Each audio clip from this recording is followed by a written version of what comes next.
নমস্কার, শান্তনু হাজরা বলছি। আজকে মেসেজের ব্যাপারে বলছি যে তৃণমূলের শ্রীরামপুরের সাংসদ আমাদের কল্যাণ ব্যানার্জি তার ওই মদ খেয়ে একটু কোমরে ব্যথা হয়, বেশি মদ খেলে কোমরে ব্যথা হয়, তো সেই জন্য মেসেজ করতে বলেছিল কোনো এক ডাক্তার। তো উনি মেসেজ নিয়েছেন শ্রীরামপুরে একটা মেসেজ সেন্টার থেকে। মেসেজ সেন্টারে ওরা হোম ডেলিভারিও দেয়, আবার ওই হোম ডেলিভারিতে অসুবিধা আছে, বাড়ির লোক আপত্তি করে, তো সেই জন্য পার্টি অফিসে উনি মেসেজ নিয়েছেন।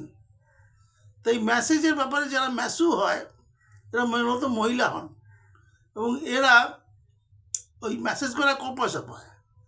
এই মেসেজ নিয়ে ওরা 2 নম্বরই করে। কীরকম করে না, বাড়িতে বলে দেবো বলে ব্ল্যাকমেল করে। ধরুন কল্যাণবাবু একটা পার্টির একটা নেতা, তা অপোজিট পার্টিকে তথ্য দিয়ে দেবে এই বলে ব্ল্যাকমেল করতে পারে। অথবা মেসেজ করতে করতে এমন কতগুলো পুরুষের জায়গা আছে যেখানে সামান্য একটু মেসেজ করলেই পুরুষ উত্তেজিত হয়ে পড়ে এবং আর একটু কাছে পেতে যায় ম্যাসিউকে। ম্যাসিউ মানে যে মহিলাটি মেসেজ করে আর কি।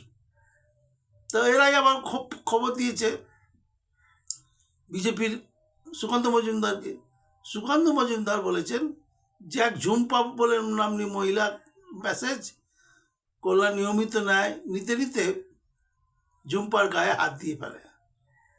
আসলে এটা কিন্তু ঝুম্পারই কারসাজি। ঝুম্পাই উত্তেজিত করে দিয়েছে কল্যাণ ব্যানার্জিকে, এবং কল্যাণ ব্যানার্জি যা করার করেছে। ধন্যবাদ।